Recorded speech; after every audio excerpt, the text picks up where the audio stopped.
Few adjustments, slight adjustments. All right, it's all coming together now.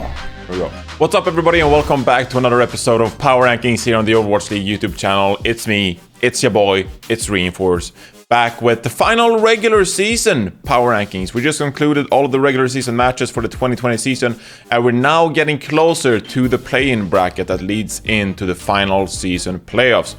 Wow, 29 weeks. I can't believe it. It's been ridiculously long, and I can't believe you guys have just tuned in every week. We appreciate it so very much. Thank you from the bottom of our hearts. As we take a look at this week's Power Rankings, obviously, this is going to conclude the hero pool that included Genji, Tracer, Brigitte, and Zarya. And so next week, we will probably have a playoff primer Power Rankings kind of thing, where we predict what the teams will be moving into the playoffs, whereas this one is like popping off the regular season. So stay tuned for next week's video as well. I might bring on some guests, have their own power rankings, etc., and we can make it like a special video. Who knows? Stay tuned for next week. But anyway, for this week's power ranking, let's kick things off in the APAC region, and no changes. No changes to my APAC power rankings this week, because you know what? They were perfect last week, and they're still perfect this week, because they were perfect. That's how it goes. Hangzhou Spark obviously defeated the Seoul Dynasty 3-0, and that means that the Hangzhou Spark remains at number 3 in my power rankings. Now, going into the playoffs, obviously we have a new meta on the current ranked system with the new patch, etc. So it'll be interesting to see how some of these teams in the APAC region adjust to that new patch. I think that we won't really see the current Zarya Roadhog meta that we're seeing in ranked when it comes to the actual Overwatch League playoffs. But we might see some more dive with Winston, that is the rumor anyway, and see maybe some Zarya as well beside that. So that is really going to help the Hangzhou Spark currently in that 3rd position in my power rankings. So I'm looking out for some of these teams to maybe go up or go down going into next week where we have our playoffs bracket. But for now, not going to spend too much time talking about the APAC rankings, because you know what it's like. It's Shanghai Dragons number 1, it's New York Excelsior at number 2, etc. So no need to run it down mid once more with these rankings. Now, taking a look at our North American rankings, few adjustments, slight adjustments. At number 1, we still have the Philadelphia Fusion. I still think that they are adapting very nice to some of these new metas. And that makes me very excited going into the playoffs as well, because if we have a very crazy meta with maybe like double off tank on some maps, or maybe we see some, wonky like Winston Roadhog, I don't know what we're going to see. But I believe in the Fusion to really adapt to those metas quite well and have an advantage going into some of these playoffs matches. Whereas we take a look at the number 2 spot where we see the San Francisco Shock.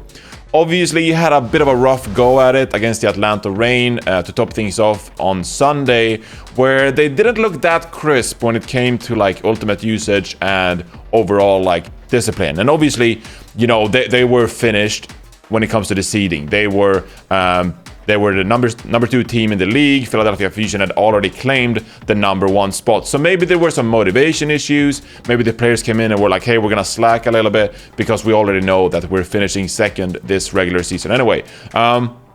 But it was a hard-fought win against the Atlanta Reign. So interesting to see if the San Francisco Shock can really bounce back following that Philadelphia Fusion 3-0 loss we saw not too long ago, going into the playoffs and really show up and be their best. Because we know that the San Francisco Shock at their peak level is an incredibly dominant team. But I feel like they really need to flip that switch and turn things on as we get closer to playoffs. So with a new meta as well, who knows? Obviously, Super has been playing most of the Reinhardt for this team, whereas Smurf has been incredible on the Winston. So if we get a pretty wonky meta, I think there was a lot of questions to be asked whether how the San Francisco Shock will adapt on the fly. It took them some time to adjust to Genji, where we saw obviously Super play the Genji for a while, then they brought in Taiyu, and then they finally settled with Rascal for the Countdown Cup. So it's going to be interesting to see how the San Francisco Shock adjusts to perhaps a crazy meta, but for now they're number 2 behind my Philadelphia Fusion, because I think the Fusion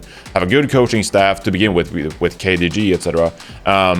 And then they also have a really good roster that can adapt well to some of these crazy wonky meta. So number 1 Fusion, number 2 Shock for now. Number 3 Paris Eternal, of course, they remain at that spot. they play a lot of nice, cool strategies as well. Wide assortment of different compositions. Obviously, Benbest on the Winston, not my favorite choice this past week, but I think they were in a similar position where they were like, hey, going into the playoffs, it might be worth letting Benbest have some Winston playtime because maybe we want to make him the permanent main tank for this team. So I don't really mind that too much, given it was the last regular season match. And I'm excited to see how this team adapts going into the season playoffs. Obviously, they have a lot of damaged players at their disposal as well, with XC, our T-Mobile MVP nominee. Sparkle is in that mix as well, Nico and Soon. So this is a very well-rounded team as well, and I'm curious to see how they will perform in the playoffs. Now for the changes, at number 4, the Florida Mayhem are once more promoted back to the number 4 spot after a pretty good victory against the Los Angeles Gladiators this week, whereas the Valiant are falling back to 5th. Obviously, they struggled a little bit this past week. They locked things in for the number 5 seed going into the season playoffs, but then they lost the battle for LA against the Los Angeles Gladiators.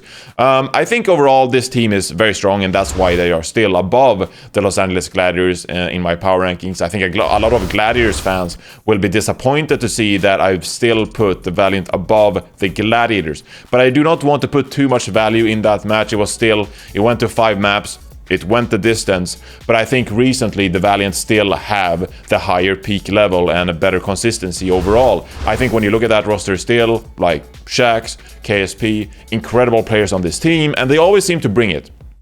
Like the Los Angeles Valiant are very consistent in their play, and that's what I really like about them, and that's why they're sort of like lurking on the number 5 spot here with the opportunity to take down the Florida Mayhem or perhaps, you know, the Paris Eternal. Whereas I think that the Los Angeles Gladiators, they oscillate way more in their performances, and I think you see them playing like a wide array of compositions as well, where Kevster is sometimes on the May, sometimes they have Kevster on the Widow and Birdring on the Hanzo, sometimes they have Birdring on the Ashe and the Widow. Like, they're changing things up a lot, this Gladiators team. So sometimes you will see them have a great peak performance and they will topple a team like the Los Angeles Valiant. It was very close. It did feel like the Gladiators were losing most of that series. I think it mainly came down to the Kings Row hold, where they really couldn't make a dent in the Valiant's defense at all, and that sort of felt like mentally like it was always the Valiant winning that series. But obviously the Gladiators came back on Anubis, and then we saw Lijiang Tower play out the way it did. So I'm not arguing about the Los Angeles Gladiators' peak performance here, because I think that they are a fantastic team when they really hit their stride.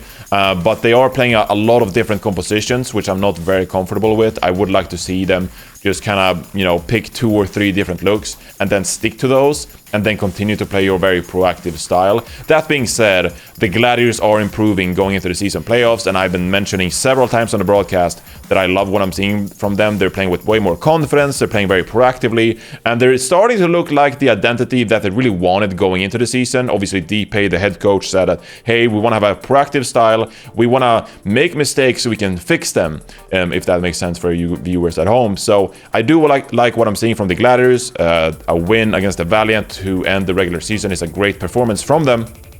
But going into the season playoffs, I still have the Valiant at number 5, because we know what Shax can do, we know what KSP can do. Like, these are monster players going into the season playoffs. So this is how I end my regular season power rankings. Now, taking a look further down, obviously the Dallas Fuel beat the Toronto Defiant, so they will be taking that number 8 spot. And then we have the Atlanta Reign, who look a bit shaky. They have their ups and downs. Obviously, they took it to map 5 against the Shock, but I don't know how much of that was Atlanta Reign playing up to the Shock and how much of that was just Shock not being, you know, at their consistent peak level. So you have to give the Atlanta Reign some credit, but keep in mind they lost to the Vancouver Titans last week as well. So this is a team that is oscillating quite a bit as well, but I still think that they have a better level than the Dallas Fuel.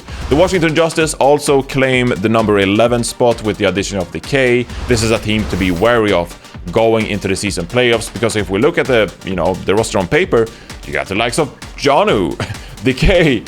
If Roar can play Winston, I think that's great for this team. So the Washington Justice is a very scary team going into the season playoffs, and I don't think a lot of teams actually want to play that team. So it's going to be interesting to see how far Decay can take the Washington Justice in the playoffs. But that is going to be it for my regular season standings for 2020. Thank you so much for watching all of these videos throughout the year. Obviously new to doing like a YouTube series like this, like the power rankings on a consistent basis, on a weekly basis. So I appreciate all of you who have been watching these videos all season long. It means a ton to me, so I really appreciate it. Thank you so much, and I hope you continue watch some of these videos going into the season playoffs as well. But that is going to be it for this week. I hope you enjoyed this video. If you did, please like the video, please subscribe to the Overwatch League YouTube channel and click the bell, turn on your notifications as well, and you'll get all the cool videos heading into the 2020 season playoffs. Playoffs kick off on September 3rd, but fear not, because we have more power rankings coming your way next week. Have a great week, everybody, and I'll see you next week.